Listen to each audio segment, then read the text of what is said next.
15 লক্ষ টাকা আত্মসাতের অভিযোগ উঠেছে অনন্য সমাজ কল্যাণ সংস্থার ম্যানেজারের বিরুদ্ধে। অনন্য সমাজ কল্যাণ সংস্থার ম্যানেজার সুধীন চন্দ্র, পিতা ভবেন চন্দ্র, গ্রাম সাপেটানা মাছপাড়া, থানা লালমনিরহাট, জেলা লালমনিরহাট, তার বিরুদ্ধে 15 লক্ষ টাকা আত্মসাতের অভিযোগ করেছে উক্ত সংস্থার ওই এরিয়া ম্যানেজার মোহাম্মদ সাইফুল ইসলাম। সাইফুল ইসলাম জানান, গত 18/8/2024 তারিখে ফরিদপুর শাখা পরিদর্শনকালীন সময়ে উক্ত শাখার ম্যানেজার সুধীন চন্দ্র হতে সংস্থার কাগজপত্র সহ পরিদর্শন করাকালীন সময় কাগজপত্র নিরীক্ষা করে দেখতে পান ফিল্ডের কিস্তি আদায় করে 15 লক্ষ টাকা আত্মসাৎ করেছে এবং ব্যাংকে টাকা জমা দেওয়ার ভুয়া স্লিপ অফিস ফাইলে সংরক্ষণ করেছে। সুধীন চন্দ্রকে উক্ত ফরিদপুর শাখার কাগজপত্র সহ প্রধান কার্যালয়ে 21/8/2024 তারিখে উপস্থিত হওয়ার কথা বলা হলে সে কাগজপত্র ছাড়া প্রধান কার্যালয়ে উপস্থিত হয়। আমি কিচ্ছু বলবো না, আমি কোনো কিছু বলবো না।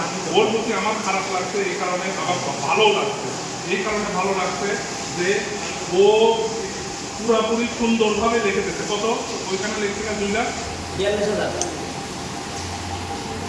হ্যাঁ 2,42,000 ও আমাকে লিখে দিচ্ছে। আচ্ছা, এখানে অফিসে আজকে সকালবেলা এসে ও সুন্দরভাবে একদম বলছে যে ভাই তোমার সাথে কোনো শত্রুতা নেই, আমি তোমার ফরিদপুর পশ্চিম দেবো, ম্যাডামের পাওয়া আমি দরকার করা। ওর সাথে সাথে কত ব্যাংক করে দিত যে ও টাকা ভুয়া লোন দিত, কত 3,60,000 টাকা ভুয়া লোন দিচ্ছে।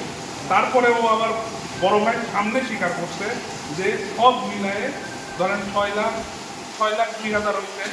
ও তখন বলছে যে সব মিলায়ে কত হবে, সব মিলায় 7,000, হ্যাঁ নিজের মুখে ধরে বলেন কত 7,00,000 টাকা হইতে পারে। ও নিজের মুখে স্বীকার করছে যে 7 লাখ টাকা হইতে পারে। এরপর ওর সাথে আর আমার কোনো ঝামেলা নেই, বা এই 3-4 দিনে ওর সাথে তো আমি কোনো খারাপ ব্যবহার করিনি, না ভাইয়ের সাথে খারাপ ব্যবহার করিনি। ভাই নিজে এসে তার নিজে চেক দিয়ে দিচ্ছে ওর নিজের ভাইয়ের।